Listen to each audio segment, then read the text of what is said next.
6 years later, and I still can't get over Jin Sakai telling his uncle Honor died on the beach. This video is going to have spoilers for Ghost of Tsushima, so if you haven't played or finished that game yet, go do that. Then come back and watch this video. I've been watching the future Hall of Famer content creator Chris Dillon on his Twitch channel playing through Ghost of Tsushima. And I love watching people play through this game because it's like reliving the moment each and every time. I love this game. It's my favorite game. But there's that scene where they're like trying to storm in and get the castle back. Jin is working with Shimura. Shimura already saw all the shit that Jin was on. And he was like, whoa, whoa, whoa, whoa, what are you doing? When he saw him cut a Mongol general's head off from behind, slaughter him, poison the friggin' enemies, and just toss their head like, yeah, run, Mongol dogs. Tell their people about me. He's like, yo, what is you doing? And Jin's telling him this is what they understand. Using the enemy's tactics against them, using poison. And Shimura's like, no, like, come on, we gotta free our people, liberate our people, but not like this. Then seeing that big divide come up between Shimura and Jin when Shimura is sending enemies in against the Khan, and Jin's like, Jin and Yuna are both like,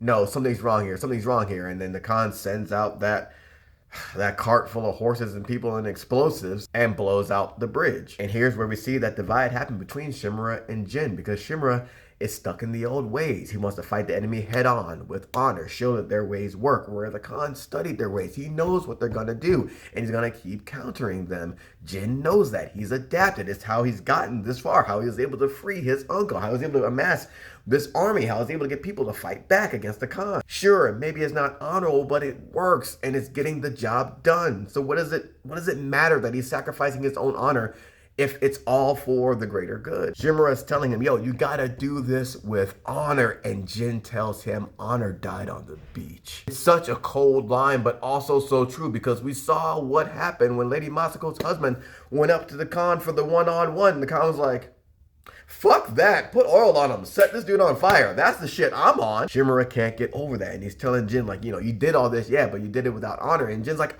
what are you talking about? I did all this, man. I freed these people. I freed them. I've been running the Mongols ragged while you were stuck in that castle, a prisoner in your own castle. I'm the one that freed you. Yo, I got us here. Yo, I built this shit brick by brick.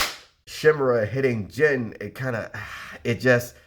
he was speaking the truth. And it also just shows that divide. And I love that scene because Shimura's like, he realizes what he's done. And he's like, Jin. And Jin just tells him, we're done here. Jin goes through with poisoning the enemy, and Shimura comes in to take the castle, and he sees what Jin's done, and he's like, yo, come on, man. The Shogun's gonna want an answer for this. Fuck me. Fuck the bullshit. Blame Yuna. Blame it on her. Yo, be my son. Be my heir. Take over my legacy. Just, you can have all that still if you blame her. And and it shows like how fickle honor can be. Like, oh, they speak all this shit on honor and accountability until like it affects your class. So we see honor is like a classism thing still, an elitist thing, that it can be that. And you gotta give credit to Jin Sakai because he stood on business. He wouldn't do it. And he told Shimura, no, I'm not gonna take that title. I'm not gonna be your son. I'm not your son. I'm the ghost. That shit. Such a powerful moment, and it's such a clash in these battle of ideology that leads them all the way to the end, where we find out the Shogun has tasked Shimura with bringing him Jin's head. And Jin's like, you gotta be kidding me.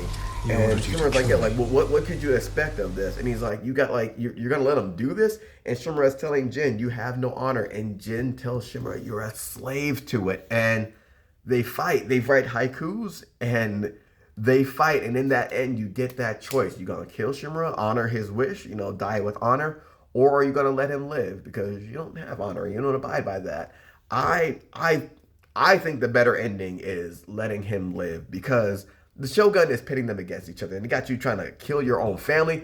That's wild. The Shogun's just doing, to me, the Shogun's doing this to keep power and prove you're still loyal to me. Nah, I don't know, but as I'm Jin, I don't abide by that anymore. I don't have any honor, so I don't have to do that. And you think like me letting you live after a defeat is dishonorable? No, I'm not killing family, man. You lost the fight.